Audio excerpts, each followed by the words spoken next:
হাজার মন খারাপ থাকলেও গ্রামের এই অপরূপ দৃশ্য দেখলে মনটা একেবারে ভালো হয়ে যায়। গ্রাম মানেই শান্তির জায়গা। এই খোলা মাঠ, গরু, ছাগল, হাঁস, মুরগি, চারপাশে গাছপালায় ভরা। শুভ সকাল বন্ধুরা, কেমন আছো তোমরা? আশা করি তোমরা সবাই অনেক ভালো আছো, সুস্থ আছো। আমরাও ভালো আছি। চলে আসলাম আরও একটা নতুন ভিডিও নিয়ে। তো ঘুম থেকে উঠে কিন্তু আমরা এই যে একটু ক্ষেতের দিকে হাঁটাহাঁটি করার জন্য এসেছিলাম। তো বাড়িতে গিয়ে আবার রান্না বান্না করব। আজকে না সকাল সকালে কি সুন্দর রোদ উঠেছে, ভীষণই ভালো লাগছে। মানে এখন 7টা বাজে, আমি উঠেছি 6:30টার সময়। উঠে আর কি একটু ক্ষেতের দিকে এসেছিলাম, ভাবলাম যে একটু হাঁটাহাঁটি করে নিই। আর আজকে রৌদ্রটা দেখে ভীষণই ভালো লাগছে। আর এই ক্ষেতটাতে এত বাড়ি হয়েছে কি বলবো তোমাদেরকে, পুরো বাড়ি দিয়ে ভর্তি হয়ে গেছে। আমরা যখন এসেছিলাম এখানে নতুন বাড়ি করেছিলাম, তখন একটাও বাড়ি ছিল না, একটাও না। আর এখন প্রচুর বাড়ি হয়ে গেছে। দাঁড়াও তোমাদেরকে দেখাচ্ছি।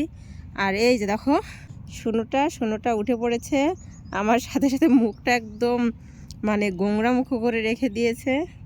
মানে ও কুয়াশার মধ্যে হাঁটাহাঁটি করবে। যদি এই কুয়াশা, ঘাসের মধ্যে তো কুয়াশা পড়ে আছে, যদি হাঁটাহাঁটি করে তাহলে জুতোটা ভিজে যাবে না? আর কিন্তু আমি কিন্তু একটু আগে একটা ভিডিও শেষ করলাম, আবার এখান থেকে আর কি শুরুটা করছি। তো পুরো ভিডিওটা দেখতে থাকো, আশা করি তোমাদের অনেকটাই ভালো লাগবে। আমরা যখন এসেছিলাম তখন এই ক্ষেতের মধ্যে একটাও বাড়ি ছিল না, আর এখন দেখো কত বাড়ি হয়ে গেছে। বাড়িতে এসে আমি সেদ্ধ ভাত বসিয়ে দিয়েছিলাম, ভাতটাও হয়েও গেছে। এখন তাড়াতাড়ি করে আলুগুলো ভর্তা করে বাচ্চাদেরকে খেতে দিয়ে দিব। ওদিকে ছেলেদেরকে বললাম তোরা তাড়াতাড়ি রেডি হয়ে নি, আমি ভাত বেড়ে তোদেরকে ডাকছি। তো ওরা তাই করছে, ওদিকে রেডি হচ্ছে, আর আমি তাড়াতাড়ি ভর্তাটা বানিয়ে নিলাম। এখন এই যে ভাতও বেড়ে নিয়েছি, ওদেরকে এখন গরম গরম দিয়ে দেবো। ওরা না স্কুলে যাওয়ার সময় একদমই ভাত খেতে চায় না, তো জোর করে একটু খাইয়ে দিতে হয়। আস্তে আস্তে তো সে 2:30 বাজে, তো সেই জন্যে। আর এই দেখো দাদারা স্কুলে চলে যাচ্ছে, আর বোন দেখো দৌড়ে দৌড়ে পিছন পিছন যাচ্ছে। তো তানিয়াকে নিয়ে এসে এখন এই যে আমার হাজব্যান্ডকেও খেতে দিয়ে দিলাম। ও বলছে যে শুধু সেদ্ধ ভাত কি করে খাবো? বললাম যে খাও না, আজকেই তো, প্রত্যেক দিন তো আর দেই না, আজকে একটু কষ্ট করে আর কি খেয়ে নাও। তো বলছিল মানে শুকনো শুকনো ভাত কিভাবে খাবো, মানে গলা দিয়ে নামছে না, এরকম করে বলছে। তো কিছু করার নেই, যেহেতু রান্না করিনি আর কি, যেটা রান্না করেছিলাম সেটাই আর কি খেয়ে নিল। দুপুরবেলা আবার রান্না করব। আর এই দেখো বাপ বেটির মানে এত নীলাখিলা কি বলবো। আমার মেয়ে তো ওর বাবাকে পেলে আর আমার কাছে আসতেই চায় না। তো একটু দুষ্টুমি করছিলাম ওর সাথে। তো ওরা বাপ বেটিরা খেলা করুক, আমি এদিকে চলে আসলাম কলপারে। এখন বাসনগুলো ধুয়ে নেব। সকালে একবার কিন্তু বাসন ধোয়া হয়েছে, এখন এই যে সকালে যে খাওয়া দাওয়া করলাম ওই বাসনগুলো আর কি ধুয়ে নিচ্ছি। আমি আর কি বাসন না জমা করে রাখি না, যখনকারটা তখন ধুয়ে রাখার চেষ্টা করি। তাও না মাঝে মধ্যে আর কি জমা হয়ে যায়, কিছু করা নেই, বাচ্চা নিয়ে পারি না সব সময় আর কি ধুয়ে নিতে পারি না, সেই জন্যে মাঝে মধ্যে জমে যায়। যখন জমে যায় তখন ধুতে অনেকটা কষ্ট হয়, কারণ অনেকগুলো বাসন জমে যায়। রান্না করতে গেলে, খাওয়া দাওয়া করতে গেলে অনেক বাসনই আর কি নোংরা হয়ে যায়। তো মেয়ে তো ওদিকে খেলা করছে আর বাবার সাথে, এদিকে আমি বাসনগুলো ধুয়ে পরিপাটি করে নেব। আগে রান্নাঘরের কাজগুলো করে তারপর বড় ঘরের কাজ করব। তার কারণ আজকে অত জামা কাপড় নেই, অল্প কটা জামা কাপড় ধোয়ার আছে। তো ভাবলাম যে আগে রান্নাঘরটা ভালো করে পরিষ্কার করে নিই, তারপর বড় ঘরের কাজগুলো করে আর কি কাপড়গুলোও ধুয়ে নেব। তো এই যে এখন দেখো গ্যাসটাও মুছে নিচ্ছি। আর কয়দিন ধরে না সাবান দিয়ে ভালো করে মোছা হচ্ছিল না, গ্যাসটা ভালো করে ধোয়া হচ্ছিল না, কীরকম যেন লাগছিল। আমি মানে প্রত্যেক দিনই একবার করে এরকম সাবান দিয়ে গ্যাস মুছে নিই, তারপর তো এমনিই ভেজা কাপড় দিয়ে তো মোছা হয়ই। তো 2 দিন ধরে আর কি সাবান দিয়ে ধোয়া হচ্ছিল না, ভালো লাগছিল না। তো বাসনগুলো ধুয়ে ঘর গুছিয়ে গ্যাস ট্যাস মুছে তারপরে যে চলে আসলাম কাপড় ধোয়ার জন্য। সবগুলো আর কি শেয়ার করলাম না তোমাদের সাথে। এক জায়গায় যাওয়ার কথা ছিল আমার, মানে ব্যাংকে যাওয়ার কথা ছিল, সেই জন্য তাড়াতাড়ি করে কাজগুলো করছিলাম। তবুও আর কি আজকে আর যাওয়া হয়নি, তার কারণ রান্নাবান্না করতে করতে অনেকটাই দেরি হয়ে গেছে। তারপর গা ধোয়া, তারপর আরও মেয়েকে রেডি করানো, অনেকটাই দেরি হয়ে গিয়েছিল। সেজন্য আমার মাকে বললাম যে তুমি চলে যাও, আমি কালকে যাব আর কি, মানে আমার মায়ের সাথে আর কি যাওয়ার কথা ছিল। তো এই যে এখন তরকারিগুলো কেটে নিচ্ছি।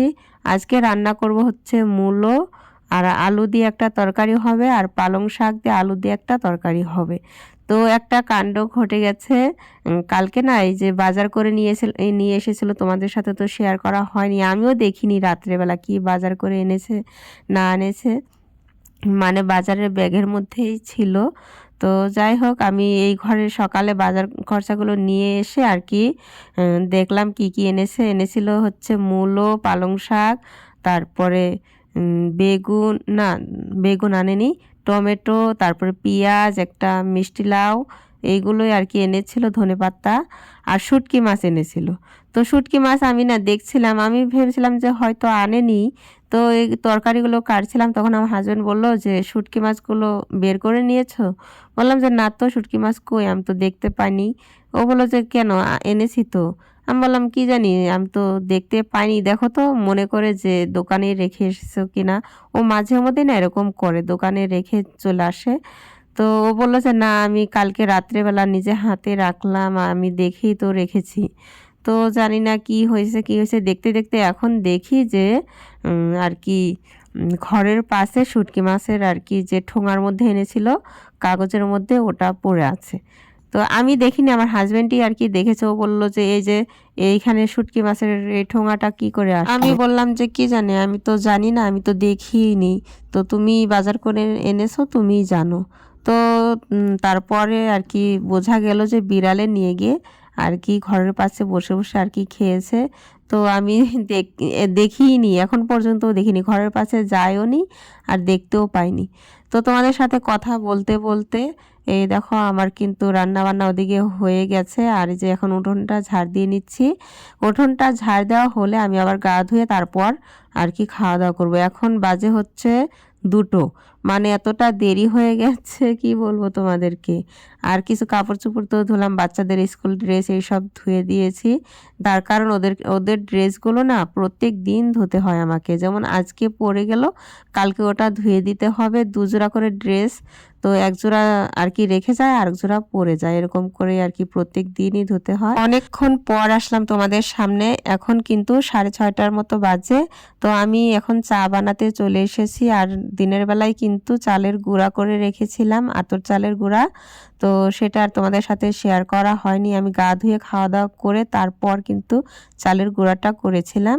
তো এখন ভাবলাম যে চায়ের সাথে কিছু ভাপা পিঠে বানিয়ে নিই, এটা কিন্তু ভাইরাল একটা পিঠা। ভাইরাল পিঠা বলার কারণ হলো এই পিঠাটা খুব সহজেই হয়ে যায়, আর সবাই কিন্তু খায় এই পিঠাটা, চার সাথে তো ভীষণই ভালো লাগে। তো ওদিকে চাটা তো হয়ে গেছে, আর এই দেখো প্রেসার কুকারে এরকম করে পিঠা বানাতে না ভীষণই ভালো লাগে, মানে অনেকটাই তাড়াতাড়ি হয়ে যায়, আর দেখতেও কিন্তু ভীষণই ভালো লাগে। তো এই দেখো ছোট ছেলে তো এদিক থেকে সরছেই না, বলছে যে পিঠা খাবো পিঠা খাবো। আর এইগুলো না খালি পিঠা খাওয়া যায় না, শুকনো শুকনো গলার মধ্যে আর কি আটকে যায়, এইগুলো চা দিয়েই খেতে আর কি ভীষণ ভালো লাগে। তো ছেলেকে বললাম তুই একটা নিয়ে খা, ও বলছে যে না তোমাদের সাথে খাবো, একসাথে খাবো। আর বড় ছেলে কিন্তু পড়তে বসে গেছে, এও পড়তে বসেছিল, যখন দেখেছে যে আমি পিঠা বানাচ্ছি এখানে এসে আর কি দাঁড়িয়ে আছে, এটা ধরছে ওটা ধরছে, ও বলছে যে আমি একটা বানাই, এরকম করে আর কি দুষ্টুমি করছে। তো ওকে বলছি যে তুমি বানাতে পারবে না, তুমি আজকে দেখে আর কি শিখো, তুমি আরেকদিন বানাবে, যখন আরেকদিন বানাবো আমি তখন তোমাকে একটা বানাতে দেবো। তো এখন বেশি না, অল্প করে আর কি বানাচ্ছি, যাতে আমাদের 3জনের আর কি হয়ে যায়, দুটো দুটো করে। প্রতিদিন বাচ্চাদের এই সন্ধেবেলা হলে আর কি খিদে পেয়ে যায়, আমারও একটু আর কি খিদে খিদে ভাব হয়। তো চা তো প্রত্যেক দিন খাই, দোকান থেকে বিস্কিট মুড়ি এইসব এনে খাওয়া হয়। তো আজকে ভাবলাম যে পিঠা বানিয়ে নেই, সবাই মিলে একসাথে খাওয়া যাবে। আর শীতকাল তো এখন প্রায় শেষের দিকে, এখন কিন্তু অনেকটাই গরম গরম পড়ে গেছে, ভীষণই রোদ ওঠে দিনের বেলা। তো এই দেখো 7টা পিঠা হয়েছে, 7টা না 8টা। তো এই যে চাও ঢেলে নিয়েছি গরম গরম। তো ভিডিওটা যদি ভালো লাগে তাহলে লাইক কমেন্ট সাবস্ক্রাইব করে দিয়ে পাশে থেকো।